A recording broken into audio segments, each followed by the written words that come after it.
What's good, everyone? Super Natu with another video for the channel. Welcome back to DMV Sports Zone. And today, as always, I got three really impressive guests on here. I got Corey from On the Warpath. He got sports on here. I also got someone who I know a lot of people on here are probably going to disagree with, in Brandon, who is as you can tell by his hat, a Cowboys fan. So we'll first talk about, of course, our team and the prospects of us winning tomorrow, and then we'll discuss the NFC East and the Cowboys' slim chances in the division. But having said all that, let's start with, I know it's Saturday, it's the night before the game, but final thoughts on our upset win against the Steelers on Monday night, and we'll start with Corey. So since Brandon's here, that's actually how you beat the Steelers, first off. And you know what, Corey? I'm gonna find out where you live, and I'm gonna come get you after end over here, man. Oh Lord, that's how you finish a game up against Pittsburgh. But no, I thought that was an impressive win, probably one of the most impressive wins I've seen out of this team in probably since they beat Green Bay back in 2016 and how they did it. You think about Gibson getting hurt, and then Terry was really irrelevant in the whole game, outside of just being a cog. So what they did, they went into Pittsburgh, hang on, the defense held on in the second half. They survived a couple of mishaps in the first half, but outscoring a team undefeated, 11-0. You're 11-0 for a reason, right? 20-3 in the second half to win it. And Dustin Hopkins, y'all, golf clap to him, because he deserves props after all the hell that every one of us in Washington has given him all season long. So, but great team. It was a great team win. And, Alex Smith, that man, that's a bad man. Yeah. Abdullah, what are your thoughts?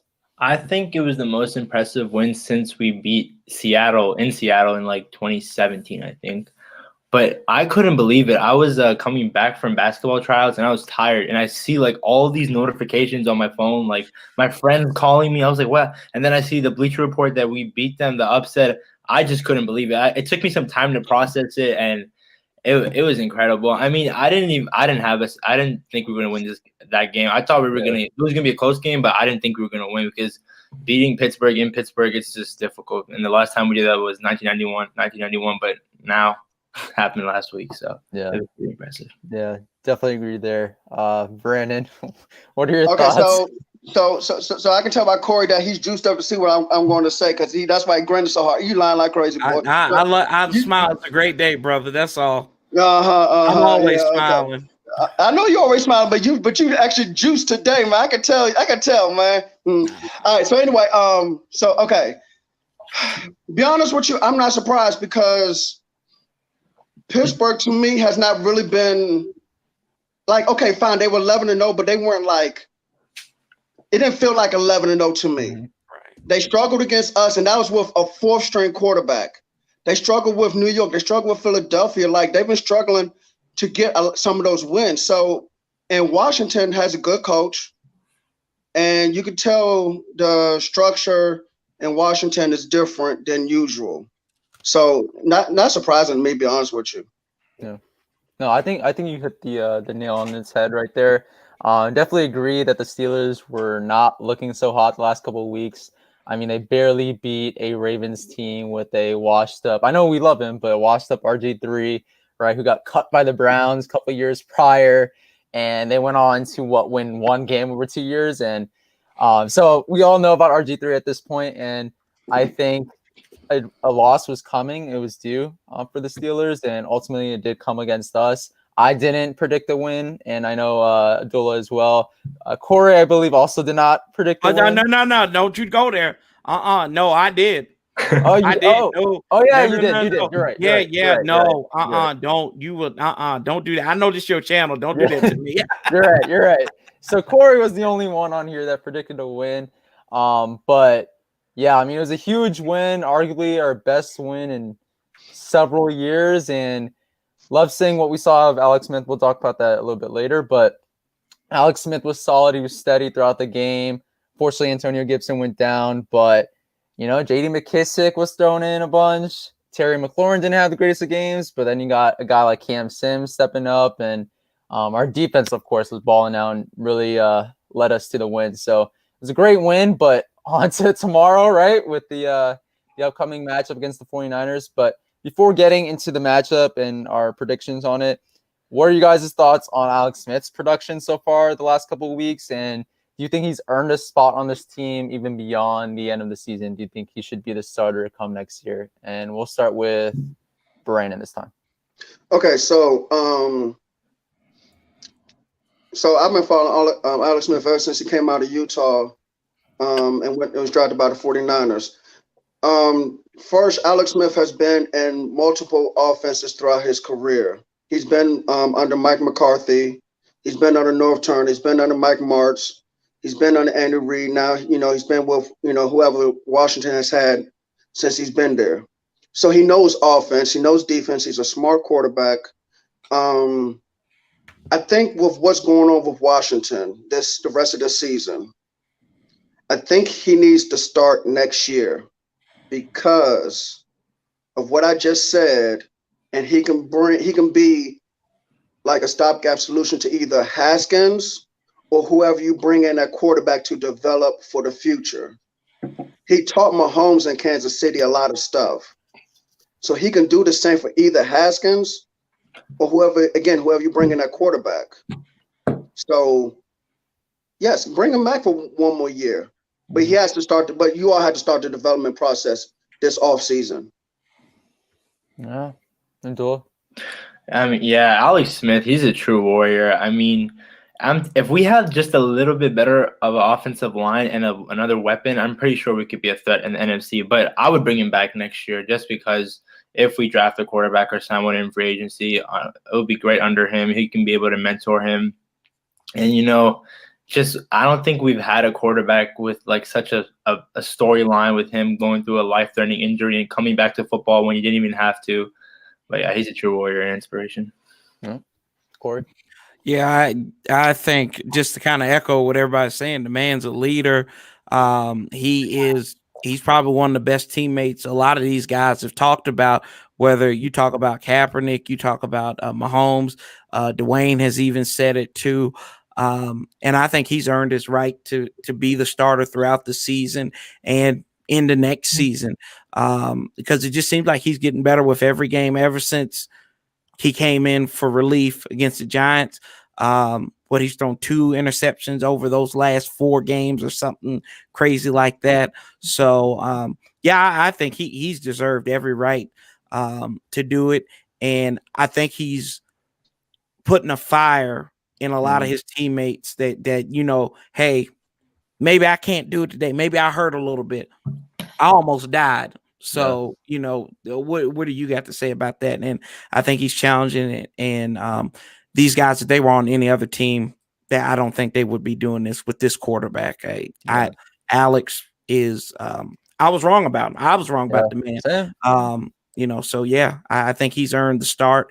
And I don't think past 2022. So if you draft a quarterback in the late round, in the mid round or something like that, he needs to teach these cats. Or if it's Dwayne, we never know. Yeah. And I think the second and last point that you made about the team rallying around Alex Smith and him being sort of the leader that has been galvanizing the entire team. I think that's completely true. You just see the spark around the team when it comes to Alex Smith and him being that soldier right there at the quarterback position. And the team has shown that, right? The last 3 weeks, they played much, much better. The defense was solid throughout the season, but especially over the last 3 weeks, the offense has picked up. Cam Sims has gotten more involved. I was sort of wrong on Cam Sims in terms of him having like a legit role in this offense this year. And he's been showing out the last couple of weeks. They also have Logan Thomas, who I still get to that later, but I still believe it's tight end 2 at this point until proven otherwise. He's been balling out the last couple of weeks. And what, Corey? You think I'm wrong? Disrespect. It's not It's disrespect. it's You need disrespect. to That's show me all. consistency. You can't just have one great game and The be a tight man, the end man one. has been serviceable with 3 different quarterbacks. And healthy. You've got to show me. You've got to show me more. God. He has to show me more. But yeah, I just think, Alex Smith, he deserves a spot on the team, and he should be here next year. Especially, if we draft a quarterback, he should be here. But also, if we don't, he should be here. I just think he's just proven his worth the last couple of weeks. He's proven that he's recovered from his injury, and he's proven that he can be a steady presence on this offense and can lead us to wins. And what more do you want out of an NFL quarterback? So I think, I will continue to critique him, when he has his miscues and has those picks that we've seen, and doesn't really throw the ball down the field too much. But at the same time, Alex Smith has shown us that he can win, and that's the most important thing in the NFL, and something that we definitely need around here in Washington for some years. But moving on from Alex Smith, can you guys talk a little bit more about your thoughts on the running back situation right now? And do you think we could withstand a Gibson loss? Definitely for tomorrow, but maybe even longer than that, depending on his turf toe issue. And what about Javon Leake? Do you think he's going to have a critical role in this offense? And we'll start with Corey. Yeah, that's mildly nightmarish to kind of think about more than one game without Antonio Gibson, but you get to prove it this week. I think J.D. McKissick, he's had a major role. He's had a major role in this offense all season. So I think he'll translate just fine. He'll be all right. I don't think he's going to be like your bell cow Peyton Barber. He's turned it on over the last 2 or 3 games. So if he can carry that momentum, because y'all think about it, he had some key first down runs. He had that touchdown. So Peyton can get it done, and then Javon Leake. I want to see if they're going to put Javon Leake on special teams. Are they going to let him return a punt? Are they going to let him return a kickoff return? He's got the speed too, so I don't know. He didn't catch that much in college, so I don't know how he is in space, but he has a lot of Big Ten awards. Leak does, but I think this game you may be okay, but when you're starting to get maybe Seattle and Carolina, I think that might be more of a concern. But right now, and I think they'll be okay off of that momentum. Cool. Brandon, what are your thoughts on the running back situation? So, what y'all need to do is you don't need that bell cow running back. You all need to switch them up often with McKissick. And you said Peyton Barber's gotten better the last couple weeks. I've been watching your live stream, so I've been trying to, brush myself up with your team because I don't know your players like I usually would in the past. This is my first time actually being off on your roster as much as I have been this year. But if Peyton Barber is being the physical back he needs to be, if McKissick is being the running back he needs to be, then switch him up. Switch him up 15, 20 carries or 15, 20 touches. Let me put it that way. Bring it down half and half. And that can help alleviate a lot of that stuff until Gibson gets back. Because you're talking about turf toe, and turf toe is not easy. Mm-hmm. I've seen about that. Yeah, on the I've seen turf toes in the past. So yeah. Bring Gibson back slowly. Abdul? Yeah, I mean, what we did with McKissick against the Steelers, where we would just check it down and get a first down, I think we should just do that. And I think Barber would probably get more carries, those tough yards to get on 3rd and 1 or 3rd and 2. But I think, since it's against the 49ers, who don't have the greatest defense, because I think our pass offense will play better tomorrow, and I'm not that worried, but hopefully he'll be back before the game against Philly. Yeah. See, the thing is with Barber, though, I mean, yes, we're probably going to see more carries out of him, but his special role in this offense is sort of as that goal line back, as that tough yard back. But now we're going to feature him likely more into the offense. I don't know. We'll see. I'm still not a huge believer in Peyton Barber, but like Corey said, he has been showing the last couple of weeks some solid production, some solid play, and Hopefully he could continue that. J.D. McKissic, though, like I believe you guys saw the image on the thumbnail. I think it's going to be the J.D. McKissic show this week. I really believe that. I think if he doesn't have a big game, then we'll likely lose because of the fact that Alex Smith just checks down so much, and we don't have Antonio Gibson. And McKissic, we saw last week, even against a tough defense in the Steelers, he still showed out. He still did really well, and I think he could do the same this week, and he should do the same in order for us to win. But Javon Leak is sort of interesting. You know, he is from the University of Maryland, right? Go Terps. He has the speed. Some people talked about him potentially getting himself involved in like kick returning and potentially having a role there. We'll see about that. But I think he should get some reps tomorrow. And I believe JP Finley and John Keim also talked about that as well on Twitter today. But moving on from the running back position, a position that I am very interested in, and we've seen the last couple of weeks of Cam Sims sort of emerging, and we've also seen Antonio Gandy-Golden, I believe, should make his return relatively soon. And we also have a guy like Kevin Harmon who's injured and hasn't played at all this season. I was just wondering what your guys' thoughts on the wide receiver position outside of Terry, because we all know he is the wide receiver one at this moment in time. And what do you think we should do potentially to add to the position in the offseason, maybe in the draft and free agency?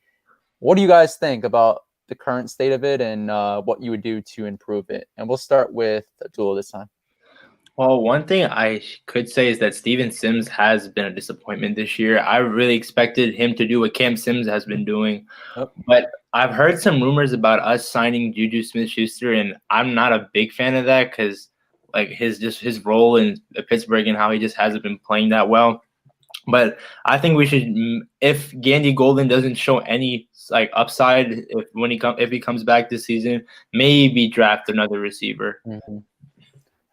I would say though, Abdul, like just to push back a little bit on the Juju point, is it necessarily just him as a talent not just regressing like this year, or is it just his role him not being used right in that Pittsburgh Steelers offense? I think because there's just so much mouths to feed with Eric Ebron and Deontay Johnson and the rookie Chase Claypool. It's kind of hard to assess because when Antonio Brown was like when he was the number one receiver, he played pretty well. But I think just in that system right now, he's just regressing. I mean, it would be interesting to see how he look here, obviously. But if he came here, do you think McLaurin would still be the number one, right? For sure. Yeah. McLaurin would still be the number one, and we would have a good receiver behind him as well in Juju. But before I get into my thoughts, let's go with Brandon. What are your thoughts on the position?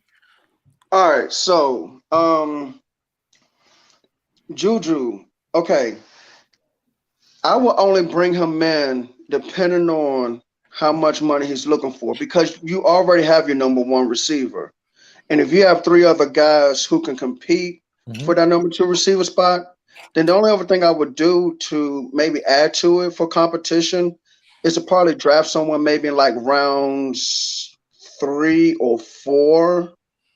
Because like if Juju wants too much money, no, because you about to pay Terry McLaurin, so you might as well cancel that. And you have a lot of cap space, and you're going to get more cap space once Alex Smith comes off your books, and once Kerrigan come off your books. I don't know if he's coming back next year, but yeah, I would only do that if he comes in for a certain price. So those three guys you named: Harmon, Sims, and who am I missing?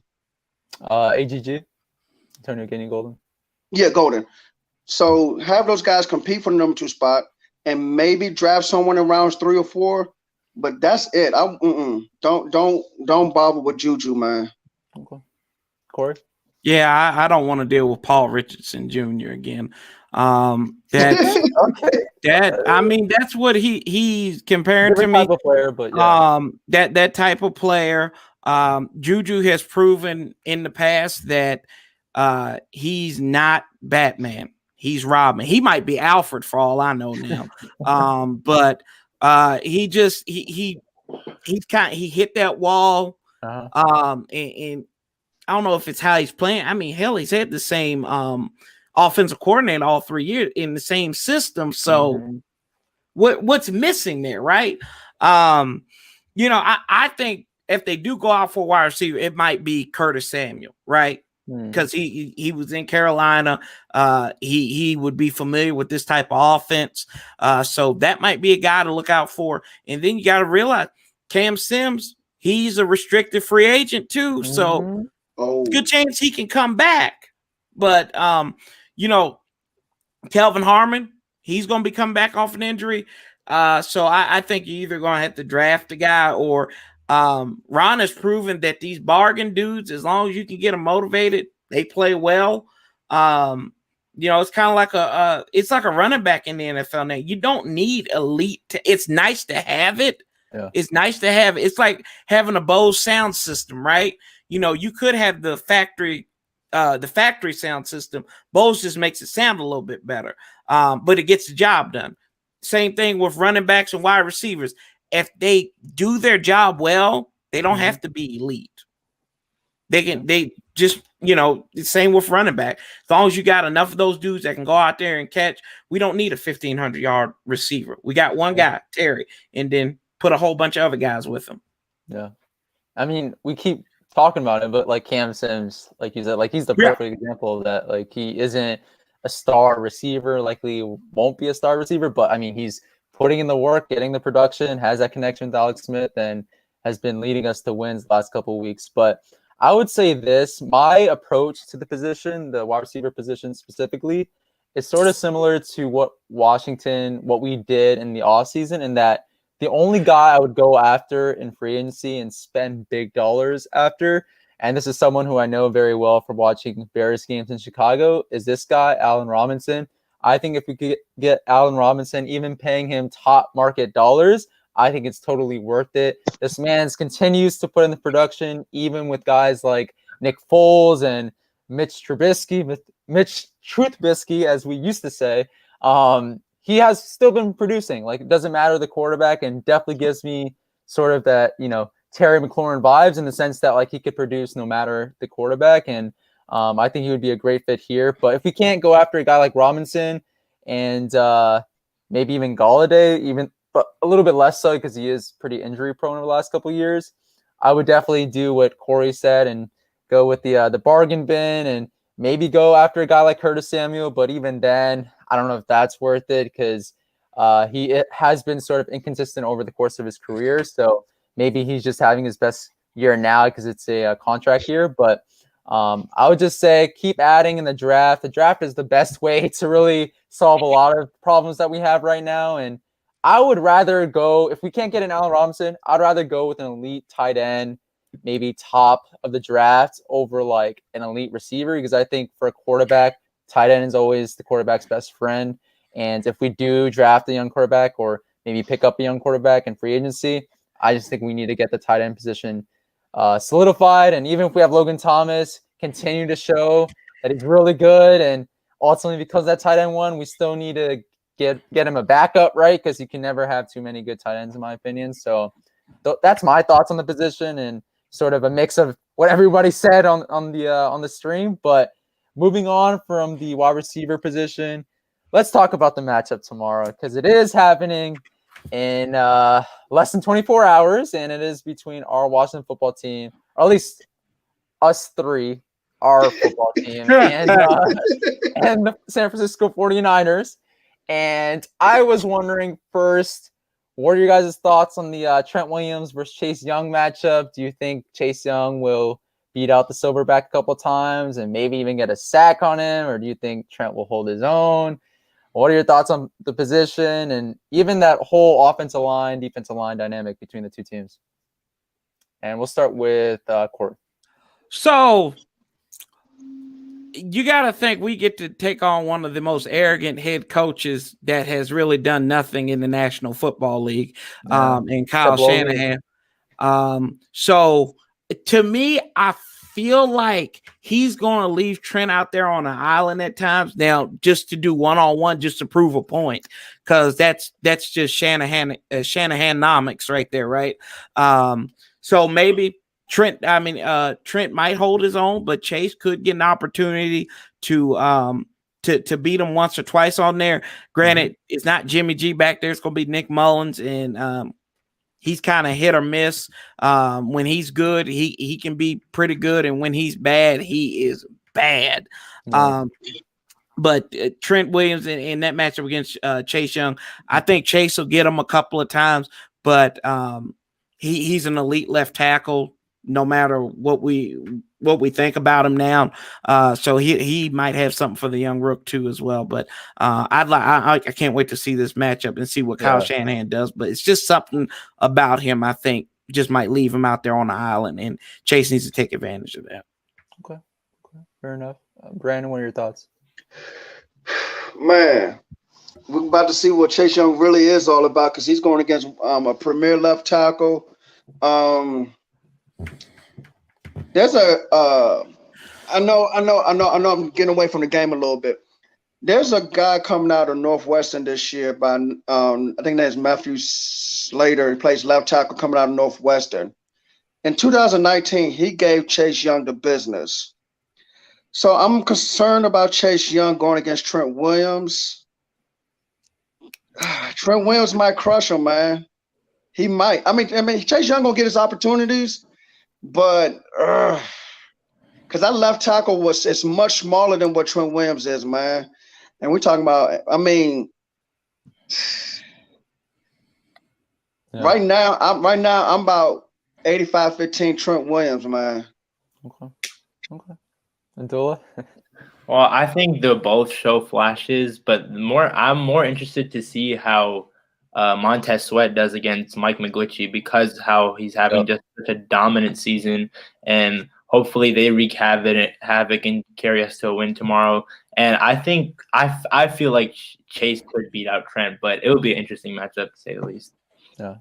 Everybody with the fire points so far on the stream, but Abdullah, I definitely think that Montez Sweat matchup is going to be probably more pivotal because of the fact that Sweat has been just absolutely balling out this season, and he's become slowly but surely one of the best defensive ends in the league. And I think in terms of this matchup, though, Trent Williams, Chase Young, man, Trent Williams, we all saw how great he could be, and he's continued being great, right, in San Francisco, and is still one of the best left tackles in the league. He is named the Silverback, right? That doesn't come without reason. And I worry a little bit that Trent Williams will be able to contain Chase Young a bit, but I do think Chase Young will ultimately beat up on Trent Williams a couple times. I don't know about getting a sack, but he'll probably get a couple pressures and really give our defensive line that consistent presence that we've seen the last couple of weeks. And but yeah, that's my thoughts on the position. I still hate to see Trent Williams not be on this team, right? Like, I'm not one of those people who are like bashing the guy or have hatred for him over what happened and stuff. And I know there are very few people who feel that way, but I still have love for the Silverback. And obviously in this matchup, I want Chase Young to get like 5 sacks against him, but you know, it is still Trent Williams, and hopefully outside of this game, he continues to do well in San Francisco and is their left tackle for them for the foreseeable future. Although he's a free agent, right, in the offseason? He's a free agent after this year. Thank God. But moving on from that matchup, I was just wondering what you guys think about our chances to limit the 49ers' versatile backs right now, because I believe all of them are actually healthy for the first time in a while. That's what I heard on Twitter. Correct me if I'm wrong. And also the receivers in Deebo Samuel and Brandon Ayuk. What are you guys' thoughts on us containing them? And we'll start with Abdullah. I think our pass defense, it's been pretty great, and I think we'll be able to do that. But if we can stop, like, limit Mostert, like we did with the Pittsburgh, I think his name is Snell, and Ezekiel Elliott, I think we would be able to easily win this game. Corey? Yeah, I think that these cats are all healthy now, so yeah, they can be a handful, because that's one thing about this offense. I think they will focus on the run a lot more than now that Mostert's back, which I don't think he's had that great of a season anyway to begin with. Mm-hmm. But I think Deebo Samuel, he just brings a different dimension, because you can do so much with him. You run him, you get him going in motion and everything like that. It's going to be interesting what Jack Del Rio has for these guys. And, are you going to keep everything in front of you like you've been, or are you going to give up some space and maybe let them beat you? I don't know, but we'll see, and I think it's going to be really interesting. I can't wait to see Deebo Samuels up against Ronald Darby, because I think that's going to be one of his best. That's going to be his top challenge. Now I know old Cooper got the best of him on Thanksgiving. That's the only thing that Dallas could lay their hand to sleep on that day. But I think that's going to be key right there. And then Ayuk and Fuller, we'll see. Brandon, what are your thoughts? Okay, so 2 things y'all need to do. 1, y'all need to contain those edges, man, because they're going to motion y'all to death. So Young and Sweat are going to have to contain the edges, and your linebackers' eyes are going to have to be very disciplined because of those motions, and they're going to have to be correct. You can't be out of position. And actually, you know what? Come to think about it, depend on how y'all handle the motions in the ground game, could also affect Chase Young versus Trent Williams. Because if he's not containing his side, Chase Young gonna be in for a long day. I'm sorry. So yeah. Okay. I'll just say I agree with what Corey said, in the fact that the 49ers, they just rely on their run game so much. That's what led them to wins last year. That's what led them to wins this year, even with them not having such a great season. But I think if we can slow down their rushing attack, we can slow down Raheem Mostert, who I think is their running back 1 at this point. Also slow down Jerick McKinnon. They have a bunch of backs, but I think if we could slow down maybe 1 or 2 of them, I think we have a very good chance of winning this game. And I think in terms of the wide receivers, they more so scare me because of the fact that, like Corey said, Deebo Samuel is so versatile. He's someone like Curtis Samuel, who mentioned earlier in the stream, in the sense that, again, he could catch balls, obviously, as a receiver, but he could also run the ball in the backfield and is a really good versatile threat that all teams want on their offenses, and 49ers are lucky to have. So I think he very much scares me. And Brandon Ayuk has come along too, and he definitely could, pose some problems to a guy like Ronald Darby. I know Darby has been solid for the most part, but at the same time, he has had his lapses, and potentially could have those this week, and that could potentially cost us in this matchup. Who knows? But I think we should do a pretty good job of containing the 49ers offensive weapons.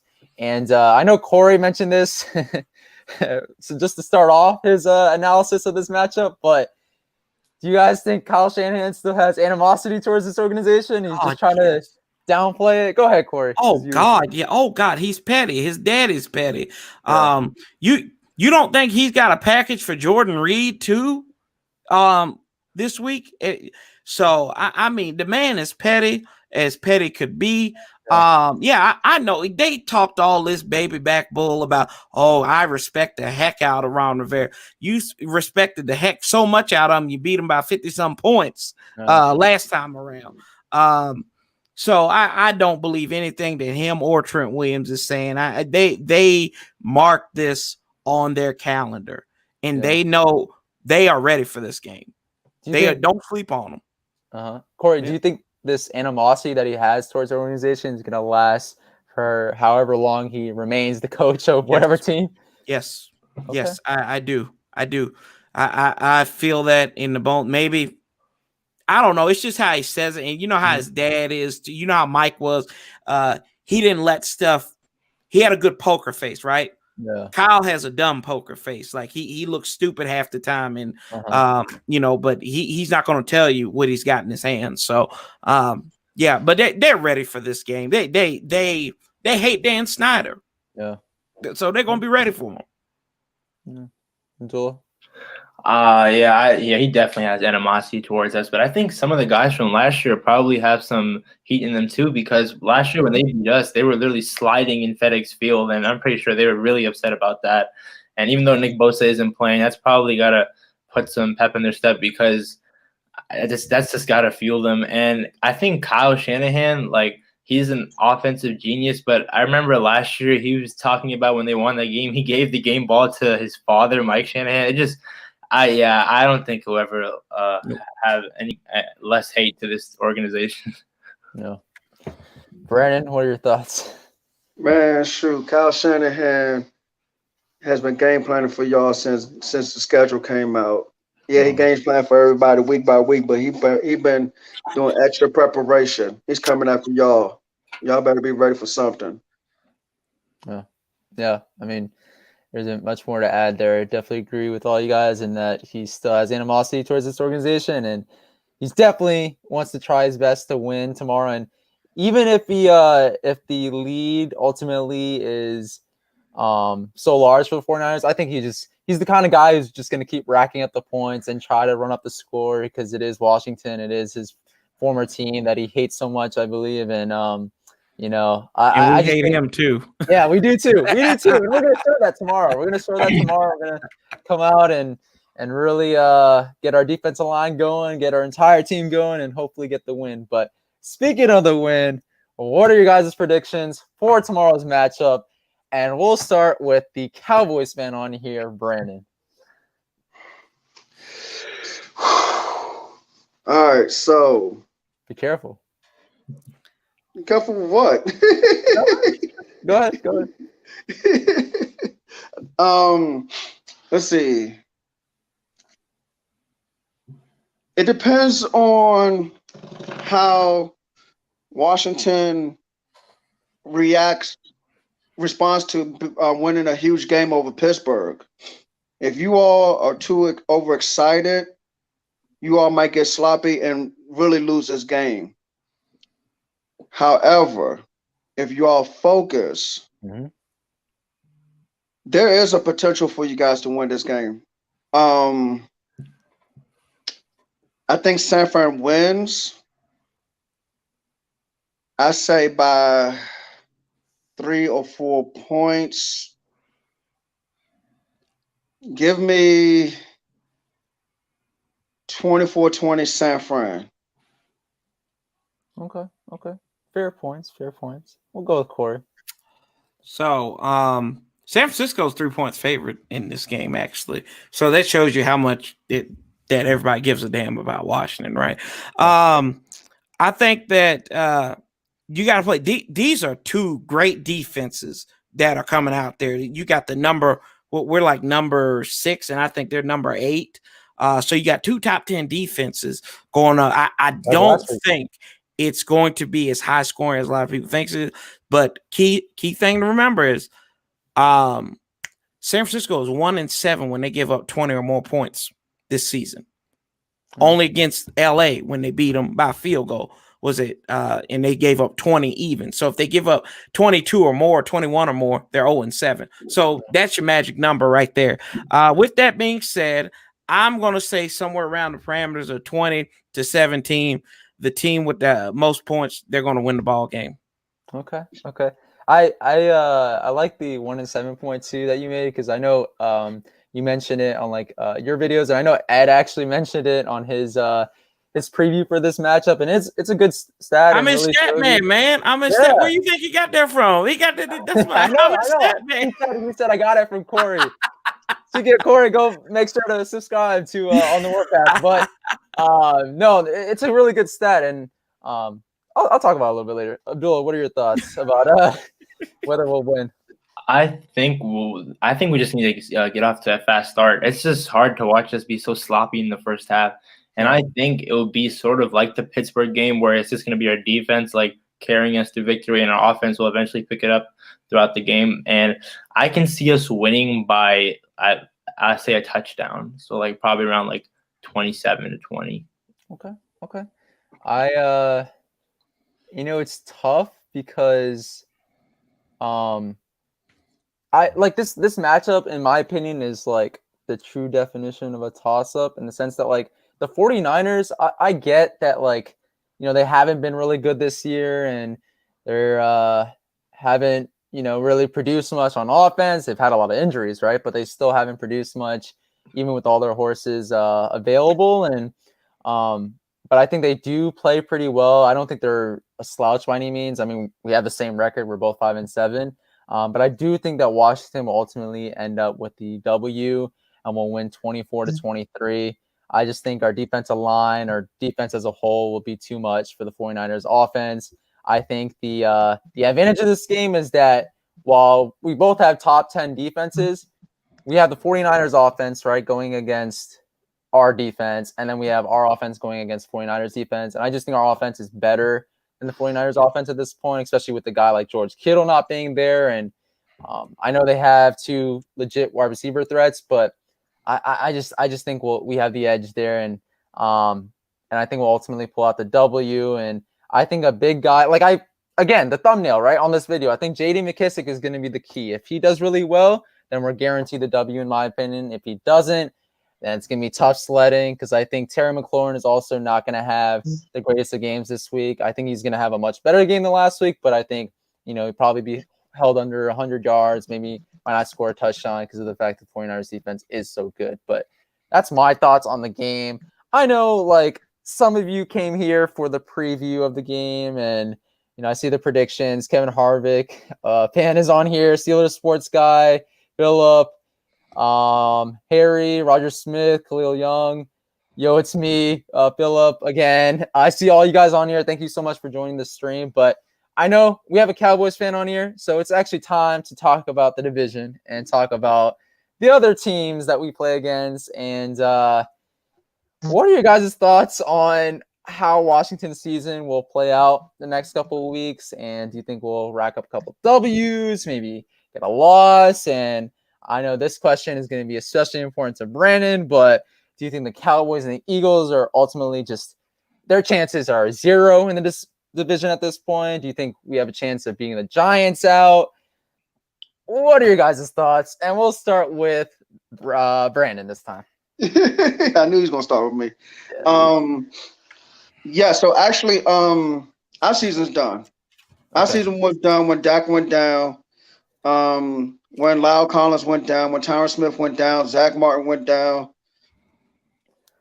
I mean, shoot. So, and I've been telling anybody and everybody, ever since Dak went down, I've been on ice. So don't talk to me about football the rest of the season. Talk to me about the NFL draft. So yes, Dallas is done. Philadelphia is done.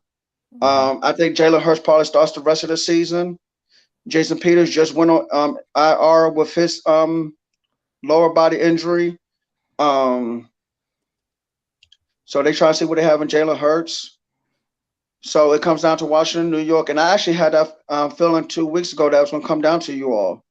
Can y'all beat New York? Can you beat out New York? It's tough, man. Because they swept y'all, right? Yep. Yeah, so that's gonna be tough. Y'all need,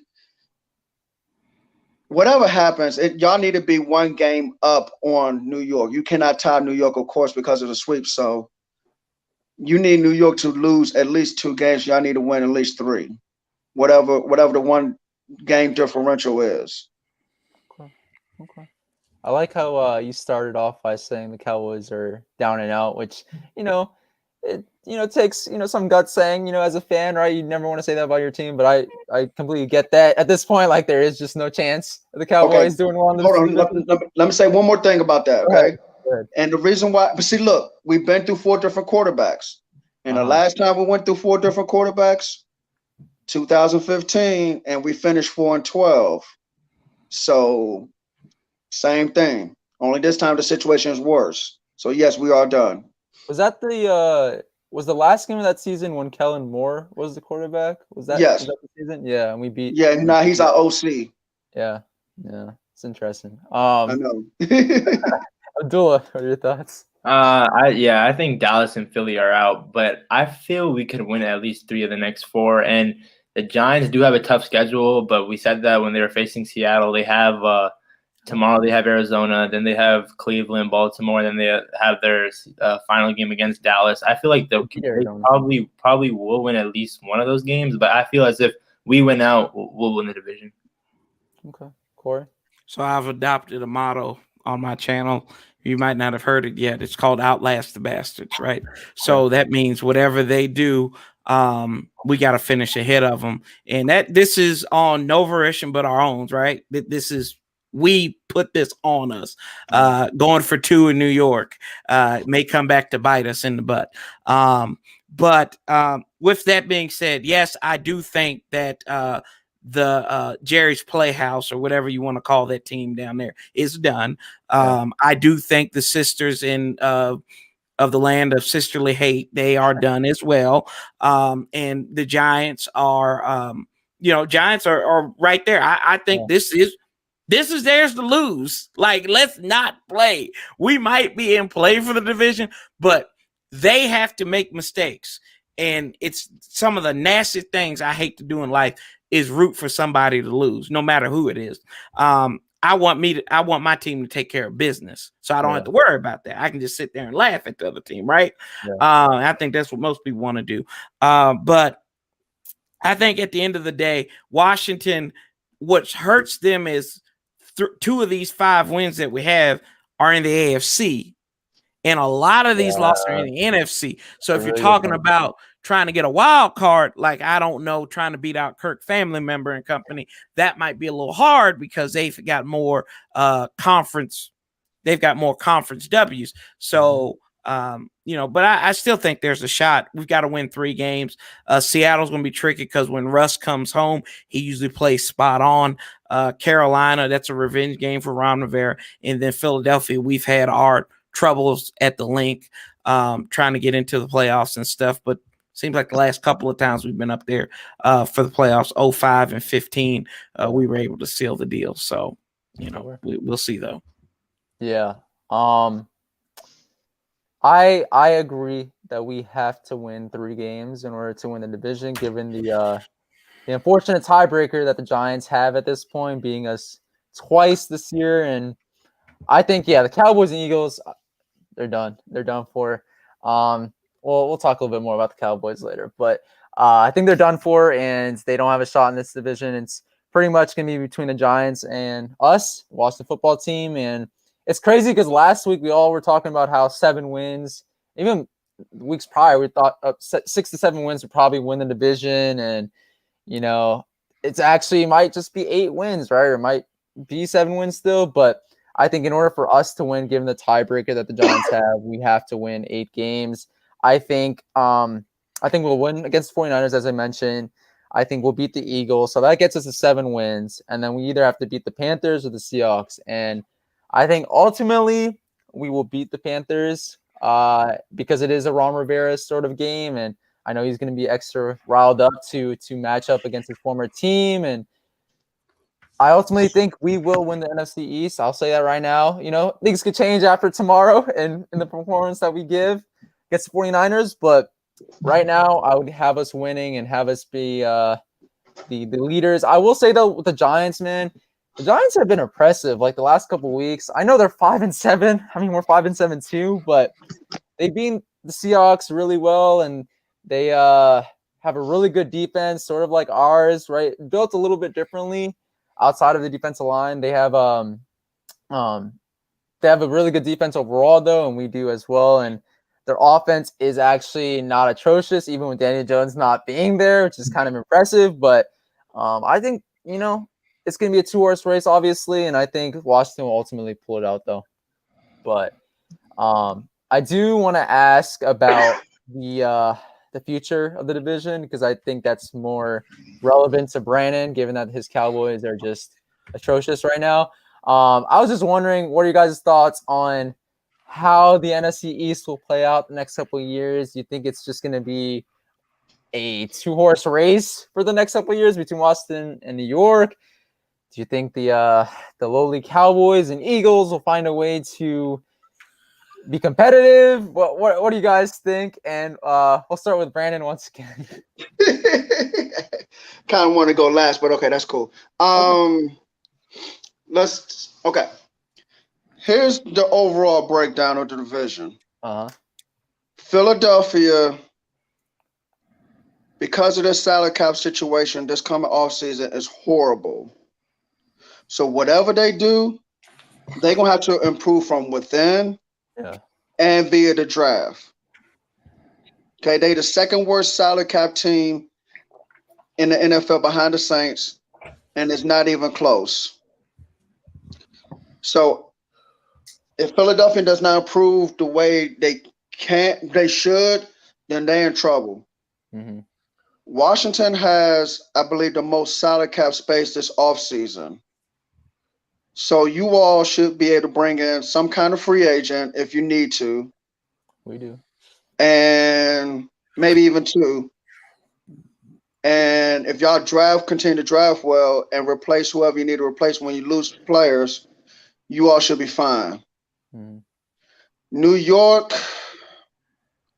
I think they have cap space, but it's like limited, so they're going to have to let go of some players. But they seem to have a good culture in New York. So depends on who they add, they could continue to get better. Dallas. Your team. Yes. We need to re-sign Dak to a long-term contract, whether it's 4 or 5 years, whatever. Okay? That's number one. Number two. Dallas is going to do it? Yes. Okay. With what money? Huh? With what money? Oh, we have the money to do it. Really? We have the money to do it. See, if you think franchise tag money is going to be tight, mm-hmm. but the way you work contracts, you can really spread the length of money where it's a little bit this year, but it increases more over time. You understand what I'm saying, Corey? No, I know that's how economics works. Yeah. Right. So what I'm saying is we have the money to do it. So I need Dak re-signed and healthy. One. What? I need my offensive line healthy. How much you gonna give Dak? That's the thing. How And much is Jerry gonna give Dak now? Because what were they trying to give him at the end of the offseason? In the middle of the offseason, what were they trying to give him? It wasn't so much of the money, it was more so the years. The length of the contract was the problem. Dak wanted 4 years, Dallas wanted to give him 5 years. So it wasn't the money, it was the length of the contract. So they're gonna give him a discount? He gonna give him a discount? They ain't give him a discount, no. Hometown discount? Because Corey, have you seen what Dallas quarterbacks have done since Dak went down? No. Okay. No, because they haven't done anything. Right. Okay. So there you go. Thank you. Our best quarterback since Dak went down was Gilbert Grape.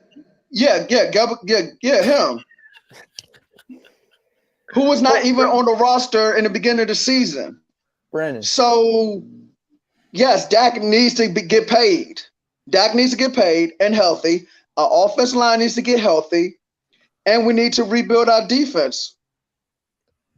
Do you think Jerry Jones, like putting money aside, do you think he's wants Dak Prescott to stay long term? Because we've heard all the talk in the media about how, like, you know, he's sort of critiquing Dak Prescott even with him being injured and saying that he needs to protect himself more. And I mean, you guys also are probably going to draft really high in the 2021 draft. You're absolutely right. Quarterback. So let me give you a couple of things. Uh-huh. One, there's a reason why I stopped listening to national media because I can't stand national media. I can't stand Skip Bayless. I can't stand Shannon Sharp. I can't stand Colin Cowherd, Stephen A. Smith. List goes on and on. I can't stand them. So I listen to a lot more local media and a lot of Dallas Cowboy YouTubers now because, like, when they talk, a lot of times they speak the language that I'm thinking of. Mm-hmm. So yes, Dak is coming back. Damn, you had another question for me. Oh, drafting high. So do you want me to address that draft high thing right now? Yeah, go ahead. Okay, so drafting high. Okay, if we lose to Cincinnati tomorrow, more than likely we'll pick number 3 overall. This is what I want to do.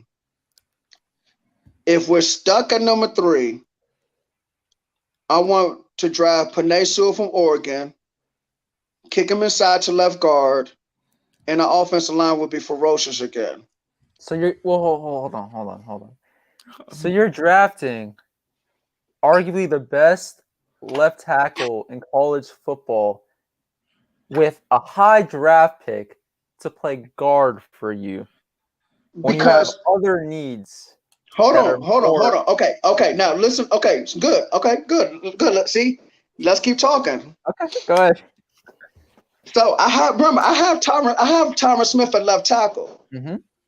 I have Lyle Collins at right tackle. So I can kick him inside the left guard. Mm-hmm. Okay? If Tyron Smith goes down, then I can either kick him back out to left tackle, or I can move Connor Williams out to left tackle. Plus, I have another offensive tackle I like on this team as a serviceable backup in Brandon Knight. That's what I'm saying. Like, shouldn't you address needs outside? Because I feel like once your guys, get healthy, I feel like your offensive line should be okay. Like, I feel like you guys need to worry about your defense because that's sort of been atrocious. Go ahead. Okay. This is going to be a long answer. Okay. So, yes, I want to address defense. But there's no one I'm liking on defense to pick at number 3. Mm-hmm. So what I'd rather do is this. The Jets are going to take Trevor Lawrence. The Jacks are either going to take Fields, Lance, or Wilson. Mm-hmm. So there's other teams that needs a quarterback. Give Dallas a king's ransom to move up to number 3. Let's acquire a bunch of picks, and then let's start addressing defense. Because the players I'm getting that's coming out of college this year for defense, there's not a Myles Garrett player. There's not an Aaron Donald type player. There's not a Luke Kuechly type player. There's not a Jalen Ramsey type player coming out. So let me get my defense. Hold on. Let me get my defensive players after pick 10. I want to get out the top 10. Mm-hmm. Okay? And then that way I have more freedom to not just pick a player in the first round, but then I can address other needs. Like let's say I end up with 2 picks in round 2. We have 2 picks in round 3 because we have a compensatory pick. We have compensatory pick in 4, 5, and 7. So the more picks, the more defensive players I can get, the more what you call it? Oh, I see someone on here talking about some Michael Parsons, Luke. Michael Parsons is a very athletic linebacker, but his eyes are not there yet because he's only played linebacker for 2 years. Kevin Harvick, fan 04. He's not there yet. So, and no, I'm not trying to cut Tyron Smith. So, what I'm saying is, let me get out of the top 10. Let me acquire some more picks. Let me get more defensive players. I will have a higher chance of hitting on more defensive players. Okay. And then I guess spend all your cap money on Dak. Is that the approach? Yeah. Act like we're gonna end up with $0 left over when we give Dak Prescott a contract. I mean, when you have a bunch of money already tied up to guys who I would say are underperforming, and Zeke and Tank Lawrence and Jalen Smith, and maybe even re-signing Leighton Vander Esch, and I don't know where the money is coming from. Like, if you're paying $40 million a year or $35 million a year to a quarterback. During the regular season, we've already moved some money around, and I'm sure we can push a few more buttons to move some more money around. Okay. Corey, Abdullah, what are your guys' thoughts on the Cowboys? Because I think that's what we're focused on right now, that team in the division. I mean, they've got a lot of free agents coming out here. I'm just looking at it. A couple of them. I don't know why Sean Lee's still playing in the NFL, but you got Dak on there. Tyrone Crawford's probably gone. Y'all gonna re-sign Cam Irvin? I doubt it. You doubt it? I doubt it. Got it. Alden Smith, y'all gonna give him some more money? Okay, here's the thing about Alden Smith. I just asked you, are you gonna give him money? If so, it's not a whole lot of money. You probably talking about $58. Oh, come on now. He gonna command a little bit more money now. He gonna command. How much more money is he gonna command? He gotta get at least another $1 million, don't you think? At least. Yeah. Okay. Well, you make it sound like he's gonna ask for $15 million or something. You never know. He crazy. You saw that. You saw that Thanksgiving special. I know how crazy Arthur Smith is, but he's not gonna ask me on $15 million. Come on, Corey. Come on, man. You give that man $58 and that's it, man. Come on. He ain't trying to get no sandwich out there in LA, out in California no more. He trying to live comfortably again. So I don't know, man. But yeah, I think Dallas, they got health is their problem. It's been that for a long time. So on paper, they're usually one of the better teams. They're probably one of the best paper teams I've seen in the NFL for a long time, and that's why I respect Dallas fans, because they always think they got a shot to to go to the Super Bowl and everything, no matter what. But you know, and to Brandon's point, you know, their season ended when Dak got hurt, and then Tank Lawrence. Who else got hurt? Brandon, go with me now. All right, so. All the following players went down to injury. Dak Prescott quarterback. So we've been through four different quarterbacks. Left tackle Tyron Smith and right tackle Lyle Collins. We've had. Did they go out in the same game as Dak, or they went out in a different game? Different games. Okay, so y'all season has been ending every game that one. Actually, hold on, wait. Actually, Lyle Collins has not even played this season. He hasn't even been to training camp. So the season was over with when Lyle didn't show up, since he didn't show up. Okay, but hold on. Okay, so let me tell you something. So for some stupid reason, we decided to start Terrence Paper at right tackle. I mean, shoot, any of us can get past Terrence Steele right tackle, man, which was dumb. Okay. So, so that's notebook paper. So we've had 6 different guys play offensive tackle, 3 on the left, 3 on the right. Zach Martin is down. He's done. We've had 2 different right guards. We've had 2 different centers. Since training camp, we've had three different 3 techs. Since we cut Dontarie Poe, we've had 2 different 1 techs. We traded Everson Griffin. We've had 2 different defensive right ends.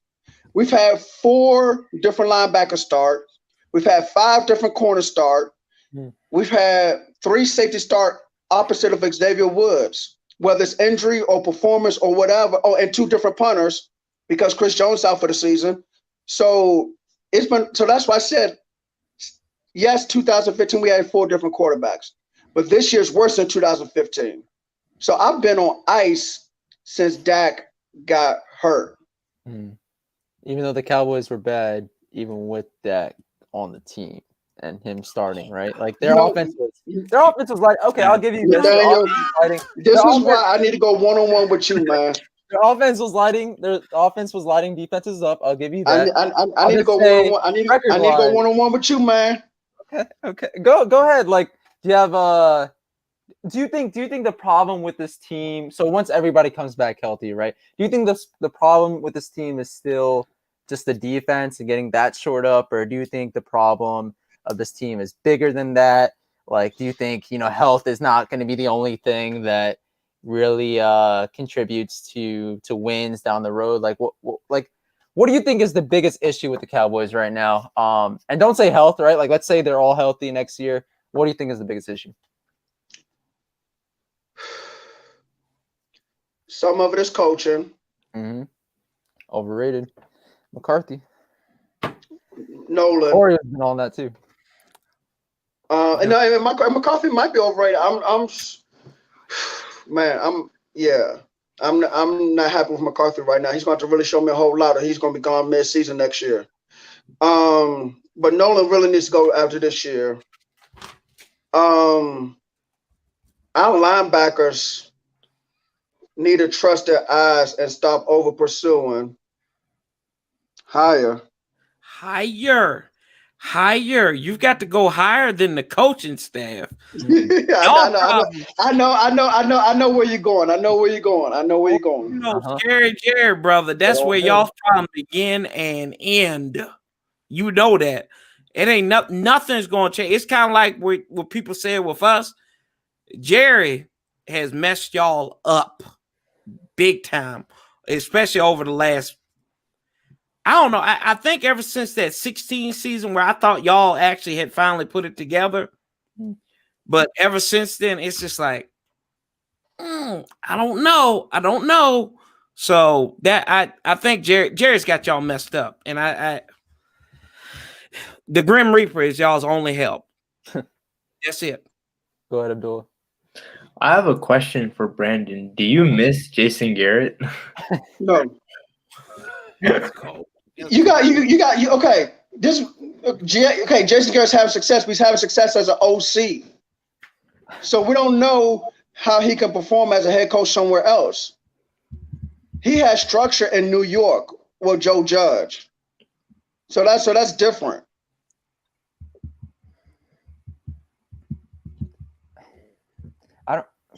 I don't even know what to ask because I feel like Jason. So Jason Garrett, for years, Cowboys fans, I believe, were clamoring for him to be fired, or at least for him to just leave Dallas and to get a new coach, and then you guys get someone in Mike McCarthy who a lot of us in the offseason thought was not going to turn out okay because of the fact that he pretty much was getting success in Green Bay, largely because he had Aaron Rodgers, one of the most talented quarterbacks of all time, throwing the ball and doing a lot of stuff that was not scripted. And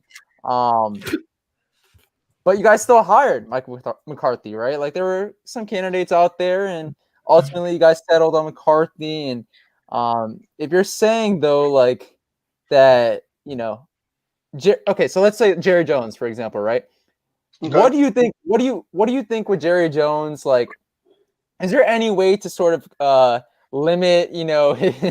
I know the answer, I believe, but is there any way to sort of allow Jerry Jones to step away from all football operations 24/7 and get an actual GM in there that makes player personnel decisions, that improves your roster, shores up the team, solidifies the Dallas Cowboys as a threat, in the NFC East? Like what do you need in the front office, I guess, to change, right? If Mike McCarthy, we're just gonna, it's a foregone conclusion that he's at least gonna stay for next year.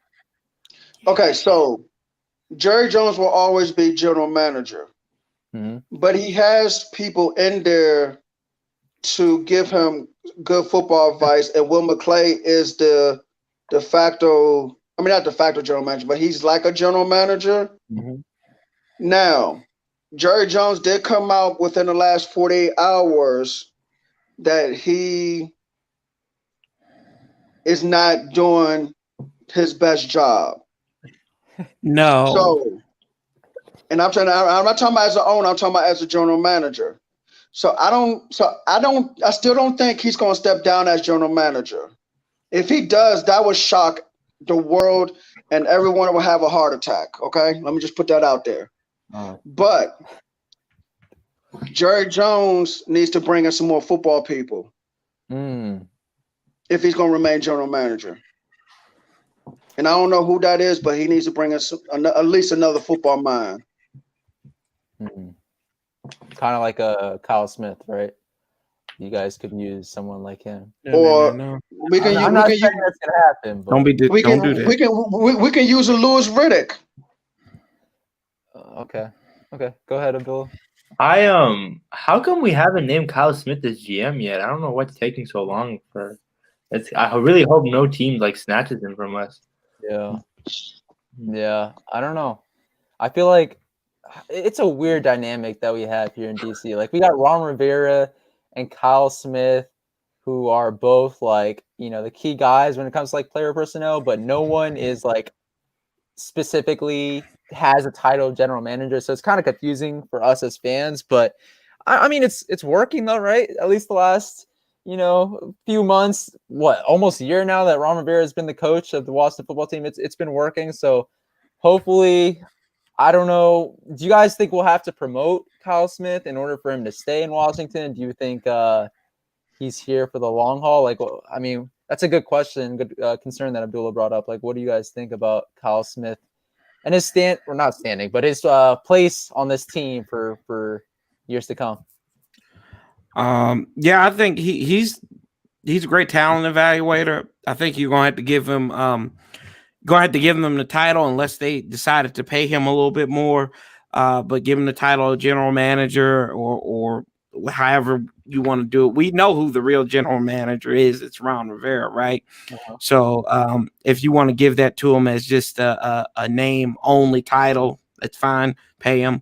But I think you need to protect this guy. This guy's been he's 36. And he's been there since he was 26 as a scouting intern. So you've got to pay this man, because some team is going to scoop him up, and heaven help us if it's somebody in the NFC East, because that will spell disaster. Do the right thing, get this man, pay him, and keep him here for the haul. Yeah, what Corey said, because I think now we can safely say we have a pretty good culture, and it's definitely changing. And Kyle Smith being our GM is just another step in the right direction.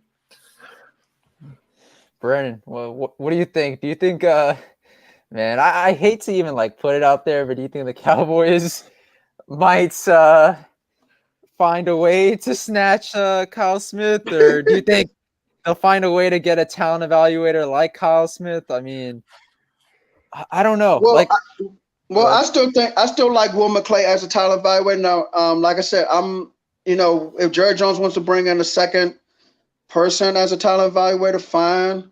But then I just wonder if that would start stepping on Will McClay's toes, and then he would want to go somewhere else, because he's not general manager title, but he holds a lot of general manager functions.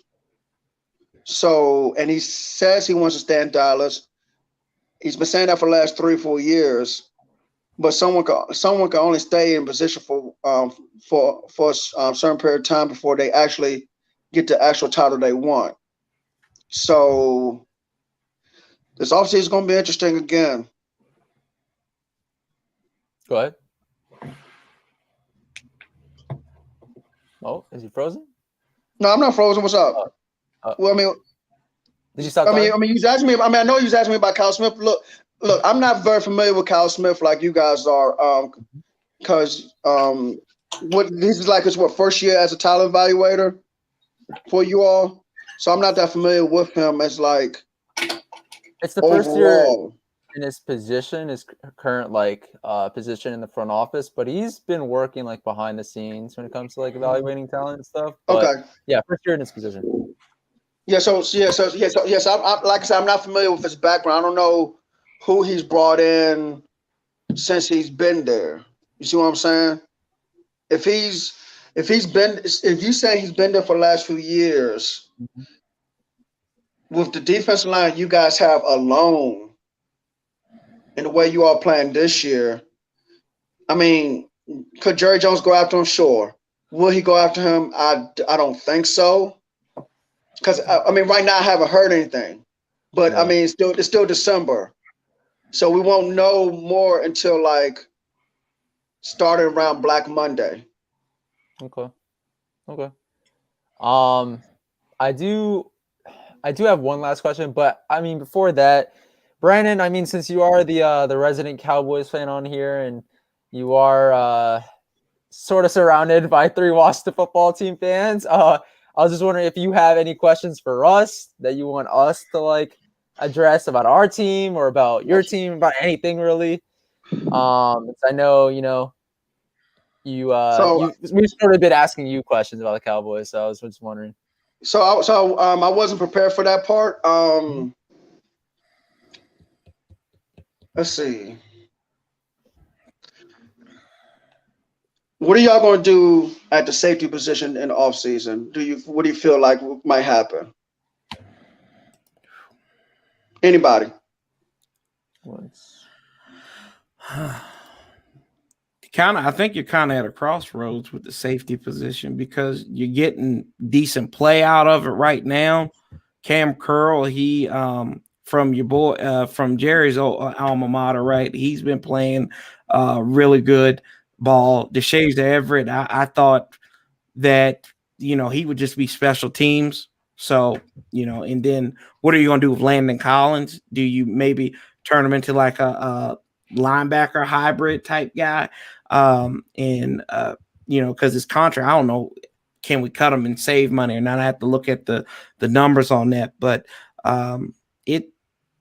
I mean, it's kind of up there right now. We might can address it in the draft. I don't know. Probably later in the draft because a lot of people don't realize, going back to Cam Curl, he probably would have been a day 2 pick if he didn't come out early at Arkansas. So that's kind of what's been fortunate, and we're kind of seeing that right now. So I don't really know. Like you said about y'all's front office, it's early. It's really early to say what we would do at that position because there hasn't been. It's kind of improved as the season went on. Okay, that's good. I think with Carlos' contract, I saw early in the season that you all could possibly get out of it. According to Spotrac, I think you all have I think his contract is front loaded, so you might be able to get out of it after this season. I think. I don't think after this season. Well, if it's not after this season, it's after next season. I know it's soon. Okay. But I mean, yeah. Go ahead. No, I was just gonna say, like, even though, like, maybe potentially we could like get out of the contract, I still think that, with the money that we're paying him, like Corey said, we're sort of at a crossroads. I do think, though, just to add some some more info, I guess, in this conversation, like, I do think maybe he could potentially start at outside linebacker for us, and then we keep Curl at strong safety and then work that way. I don't know if Corey or Abdullah, like, you have thoughts on that. You think it's a good idea, a bad idea? But I mean, if we're paying him all that money, like, do we want him starting at strong safety ahead of Curl, or what do we want to do with him next year? Yeah, I like I just said, I think if you can convert him into a linebacker, oh God, who played for he played for Tampa and he played for the Rams. And he was like a safety linebacker. Mark Barron. Yeah. Mark Barron. That's exactly what I'm thinking of. If you can play him like that, and kind of like a Buchanan who played for Arizona too. Yeah. Mm-hmm. Yeah.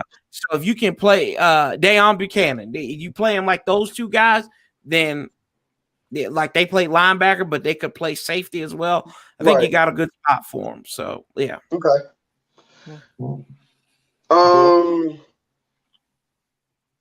Let's see.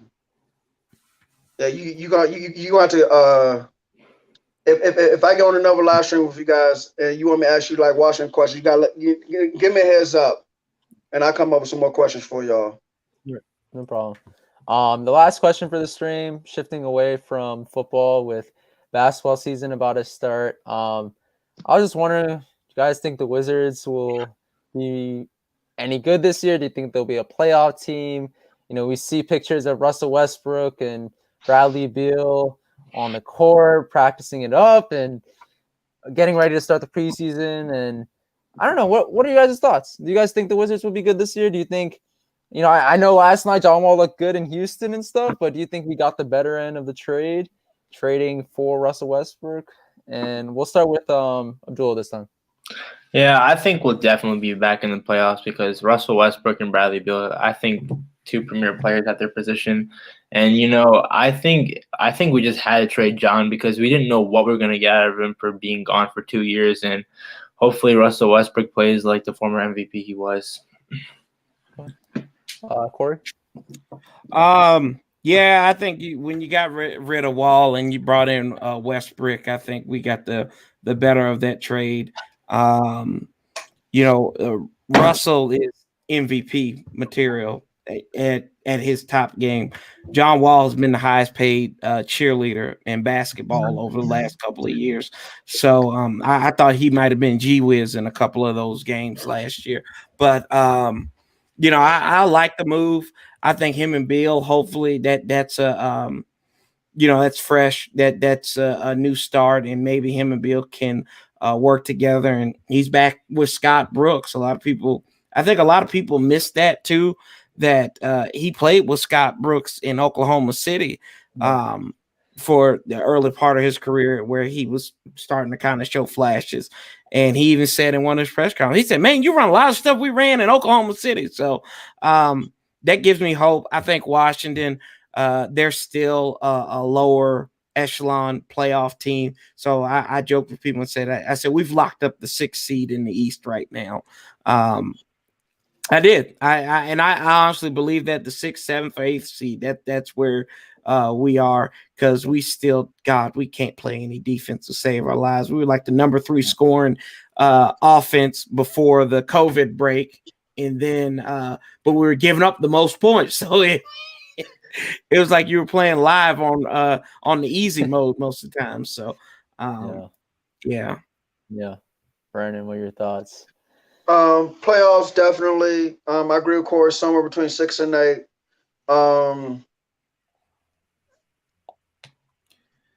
I don't know, man. It's not really much more to say. I mean, but as someone that's been living in this area for majority of his life, man,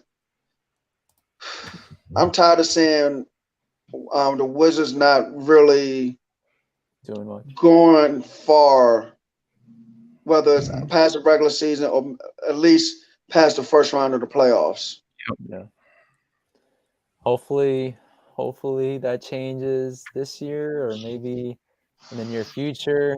But no, I agree. I think they're a playoff team, but like Corey said, probably just the bottom of the Eastern Conference sort of playoff team. But should be entertaining though. A lot of people like Russell Westbrook. He definitely has that national buzz around him and stuff. So a lot of people will pay attention to Wizards games, and if we're fortunate enough to have games and stadiums by the end of the season, maybe a lot of fans might show up, or maybe even after the season as well. So I don't know. The Wizards, like Corey said as well, like they're starting fresh, and we kind of wanted to see that right after so many years of being mediocre. And we just need to see them in the playoffs, man. It's just not good when the Wizards are not in the playoffs. It's just not entertaining, and definitely, and also just not good for a basketball area and like the DMV to not have like a professional basketball team in the playoffs. So, but yeah, I guess we'll just end it there. I see, again, shouts out to Protech, to Pedro, to Tone, to so many people in the chat. So many people joined this stream. Thank you so much. It's a little bit longer tonight, but it was definitely fun. Brandon, thank you so much for being on here, and also, sort of having to deal with 3 Washington football team fans talk bad about the Cowboys. And yeah, thank you. It's brave of you to be on here, but thank you for being on here. You brought a lot of good points, and we all saw in the stream, I already knew, but we all saw that, you have a lot of knowledge about this team. And but yeah, thank you again. Thank you again, Abdullah. Thank you again to Corey for joining. As always, you guys are the best. Definitely means a lot to me, as a small channel, and you guys coming on and really embracing the channel, embracing all of our streams. So thank you guys again. And I see one thing, someone mentioned the Capitals. So Noah actually will have a preview of the Capital season coming up, and make sure to be on the lookout for that. I think the Capitals should be, it'll be interesting, right, with a new coach and things just being all new with the Capitals, especially with the goalkeeper not being there, Brain Holtby, and now Henrik Lundqvist is there. So again, Noel got you covered with that on this channel, but just wanted to end that and say thank you guys again for watching, and have a good rest of your night. And hopefully we get that dub tomorrow.